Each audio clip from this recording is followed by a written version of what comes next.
Graça e paz, meu amado, minha amada, povo justificado por Deus. A palavra de Deus diz assim, na carta do apóstolo Paulo aos Romanos, capítulo 8, versículo 31. Que diremos, pois, a estas coisas? Se Deus é por nós, quem será contra nós? Aquele que nem mesmo seu próprio filho poupou, antes o entregou por todos nós, como não nos dará também com ele todas as coisas? Quem intentará acusação contra os filhos de Deus? É Deus que nos justifica. Quem é que condena? Pois é Cristo quem morreu, ou antes, quem ressuscitou dentre os mortos, o qual está à destra de Deus e também intercede por nós. Glórias a Deus por isso. Louvado seja o nome do Senhor. Meus amados, quem intentará acusação contra os escolhidos de Deus, se é Deus quem nos justifica? Boa pergunta, né, meus amados? Outro trecho que eu gostaria de ressaltar do que nós lemos: como não nos dará com ele também todas as coisas? É Deus o nosso provedor, meus amados. Meus amados, é Deus quem justifica os seus escolhidos, não é um juiz do mundo. Nunca, meu amado, fale mecanicamente para Deus. Quantas vezes você já leu, ouviu e recitou esse trecho bíblico que nós apresentamos, meu irmão? E concordou que isso era verdade? A palavra de Deus? Pois é. É preciso que tenhamos muita consciência das coisas que falamos, ou mesmo que aceitamos como uma palavra de concordância. Cada palavra nossa gera um compromisso vitalício, permanente no mundo espiritual. Meus amados, Deus ouve e vê tudo que nós fazemos e falamos. Não existe, amados, família perfeita, mas existe família feliz. O amor, que é o vínculo da perfeição, é capaz de conciliar as diferenças entre pessoas que têm expectativas diferentes, experiências diferentes, sonhos diferentes. Em todas as famílias do mundo, meus amados, existem desentendimentos, por razões justificadas ou não. E isso não é diferente na família cristã. Enquanto as famílias do mundo se degladiam, tentando fazer prevalecer os seus pontos de vista, as suas diferenças, nós que somos de Jesus, devemos usar de sabedoria para contornar qualquer problema que se apresente. É Deus quem nos dá a sabedoria necessária para que não sejamos como as famílias do mundo, mas que busquemos o entendimento necessário à manutenção da harmonia entre irmãos. Livro de Tiago, capítulo 1, versículo 5, a palavra de Deus diz assim: e se algum de vós tem falta de sabedoria, peça a Deus, que a todos dá liberalmente, e o não lança em rosto, e ser-lhe-á dada. Peça, porém, com fé, em nada duvidando, porque o que duvida é semelhante à onda do mar, que é levada pelo vento e lançada de uma parte para outra. Não pense tal homem, que receberá do Senhor alguma coisa. Meus amados, é preciso ter sabedoria, até mesmo para amar os irmãos. E olha que tem irmãos difíceis, hein? E o amor aos irmãos, meus amados, é uma ordem de Jesus que nós não podemos descumprir. Livro de João, capítulo 15, versículo 12, a palavra de Deus diz assim: o meu mandamento é este, que vos ameis uns aos outros, assim como eu vos amei. Ninguém tem maior amor do que este, de dar a alguém a sua vida pelos seus amigos. Vós sereis meus amigos, se fizerdes o que eu vos mando. Palavra de Jesus. Jesus nos deu o exemplo do maior amor, que é o ato de dar a vida pelos amigos, e nos deu a ordem de amarmos aos irmãos como ele nos amou. Amar o irmão, meu amado, é tratá-lo como gostaríamos de ser tratados. É preterir a nossa felicidade em prol da felicidade do irmão.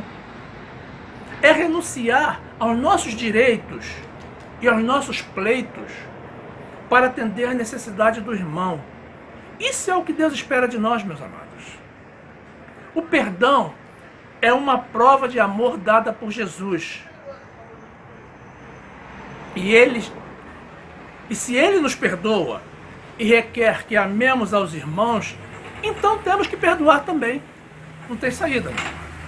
Livro de Marcos, capítulo 11, versículo 25, a palavra de Deus diz assim: e quando estiverdes orando, perdoai, se tendes alguma coisa contra alguém, para que vosso Pai, que está nos céus, vos perdoe as vossas ofensas. Mas se vós não perdoardes, também vosso Pai, que está nos céus, não vos perdoará as vossas ofensas. Meus amados, a despeito dessa ordem de Deus, existem irmãos que levam as disputas interpessoais até as últimas consequências. O apóstolo Paulo nos orientou com relação a isso, meu irmão. Na primeira carta do apóstolo Paulo aos Coríntios, capítulo 6, versículo 1, a palavra de Deus diz assim: ousa algum de vós, tendo algum negócio contra outro, ir a juízo perante os injustos e não perante os santos? Não sabeis vós que os santos hão de julgar o mundo? Ora, se o mundo deve ser julgado por vós, sois porventura indignos de julgar as coisas mínimas? Não sabeis vós que havemos de julgar os anjos? Quanto mais as coisas pertencentes a esta vida? Então, se tiverdes negócios em juízo, pertencentes a esta vida, pondes para julgá-los os que são de menos estima na igreja. Para vos envergonhar, o digo: não há, pois, entre vós sábios, nem mesmo um, que possa julgar entre seus irmãos? Mas o irmão vai a juízo com o irmão, e isto perante infiéis. Na verdade, é já realmente uma falta entre vós terdes demandas uns contra os outros. Por que não sofreis antes a injustiça? Por que não sofreis antes o dano? Mas vós mesmos fazeis a injustiça e fazeis o dano, e isto aos irmãos. Meus amados, isso é uma grande lição do apóstolo Paulo. Uma lição, meus amados, que não se aprende em nenhuma universidade do mundo. Isso é pura sabedoria de Deus. Você diz, como você disse no começo, quem tentará acusação contra os filhos de Deus? E em seguida, você coloca na justiça para ser julgado por um juiz ímpio, o irmão que você diz que ama. Expõe o irmão e a igreja de Jesus à vergonha diante dos descrentes? Você pensa que Deus não está vendo isso, meu irmão? Quem tentará acusação contra os filhos de Deus? Você mesmo.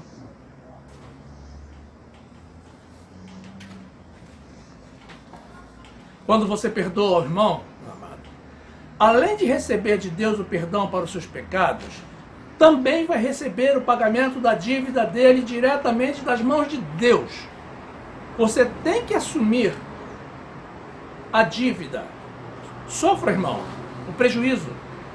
Porque Deus manda emprestar sem esperar receber. Nesse caso, se ele errou, você errou também. Lucas, capítulo 6, versículo 34, a palavra de Deus diz assim: e se emprestardes àqueles de quem esperais tornar a receber, que recompensa tereis? Também os pecadores emprestam aos pecadores para tornarem a receber outro tanto. Amai, pois, a vossos inimigos, e fazei bem, e emprestai, sem nada esperardes, e será grande o vosso galardão, e sereis filhos do Altíssimo, porque Ele é benigno até para com os ingratos e maus. Glórias a Deus. Sede, pois, misericordiosos, como também vosso Pai é misericordioso. Louvado seja o nome do Senhor.